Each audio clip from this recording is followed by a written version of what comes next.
Bus കയറിയിട്ട് ആണിനടുത്ത് ചെന്ന് നിന്ന് തന്റെ ശരീരം ആണിന്റെ മേലെ ഒരസി അതിങ്ങനെ വീഡിയോയിൽ ഓൺലൈനായിട്ട് ഷൂട്ട് ചെയ്ത് എന്നിട്ട് അത് ആൾക്കാരെ കാണിച്ചിട്ട് എന്ത് വൃത്തികേട് കാണിച്ചിട്ടും ഓൺലൈനില് ഹിറ്റ് ആവണമെന്നും വൈറലാവണമെന്നും തനിക്ക് പണം കിട്ടണമെന്നും ചിന്തിക്കുന്ന വൃത്തികെട്ട സ്ത്രീകളുള്ള ലോകവുമായി ലോകം മാറിയത് നമ്മൾ കണ്ടു. ഒരു മനുഷ്യൻ മാനക്കേട് ഭയന്ന് ആത്മഹത്യ ചെയ്തു.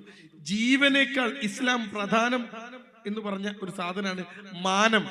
മറ്റൊരു മനുഷ്യന്റെ മാനം കൊണ്ട് നിങ്ങൾ കളിക്കരുത്. ഇസ്ലാമിന്റെ അധ്യാപന സ്വത്ത് മാനം ഉണ്ടോ?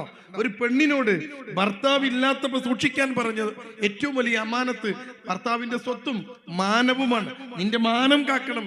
മാനത്തിന് ഇമ്പോർട്ടൻസ് കൊടുത്ത ദീനാണ് ഇസ്ലാം എന്ന് പറയുന്നത്. ഒരു പെണ്ണ് ബസ് കയറിയിട്ട് കണ്ടന്റ് കിട്ടാനില്ല. ഈ യൂട്യൂബിൽ മുഴുവൻ ചാനലുകളാണ്, ഇൻസ്റ്റഗ്രാമിൽ ചാനലുകളാണ്. ഇൻസ്റ്റഗ്രാമിലും യൂട്യൂബിലും വീഡിയോ ഇടണമെങ്കിൽ ഒരു കണ്ടന്റ് വേണ്ടേ?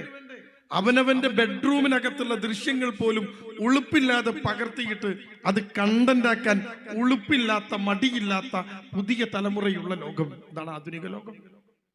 ഞാൻ ഈ ഒരു ആഴ്ചയിലെ സംഭവം പറഞ്ഞത്. ഒരു മനുഷ്യൻ ആത്മഹത്യ ചെയ്യാണ്. അവന്റെ അഭിമാനത്തിന് ക്ഷതമേറ്റപ്പോ അവൻ ആത്മഹത്യ ചെയ്യാൻ അറിയാത്തൊരു സംഭവം അല്ലേ? എന്നിട്ടോ അതുവരെ ഒരു വീഡിയോയിലും പർദ്ദയിടാത്ത പെണ്ണ് പോലീസ് പിടിച്ചപ്പോ പർദ്ദട്ട് സുരക്ഷിതമായിട്ടാ പോണ്. അവള് പോലീസിനോട് പറഞ്ഞത്രേ, എനിക്ക് ഇത്തിരി സമയം തരണം. ബന്ധുവീട്ടിൽ ചെന്ന് പോലീസ് മഫ്റ്റിയിലാ ചെന്നത്. സ്വകാര്യ വാഹനത്തിൽ പോലീസുകാര് പോലീസിന്റെ വസ്ത്രം ധരിക്കാതെ ഈ പെണ്ണിനെ പിടിക്കാൻ വേണ്ടി ചെന്നപ്പോ പെണ്ണ് പറയണത്രേ, എനിക്ക് ഇത്തിരി സമയം വേണം. പോലീസുകാർ ചോദിച്ചു, എന്തിന്?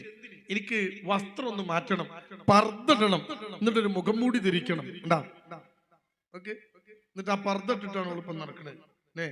ചെയ്തതോ ആ വൃത്തികേടുകൾ ചെയ്തതൊക്കെ പർദ്ദടാതെ. ഒരുപാട് വീഡിയോകൾ ആ പെണ്ണിൻ്റെത് കാണാം. അതിലൊന്നും പർദ്ദയില്ല.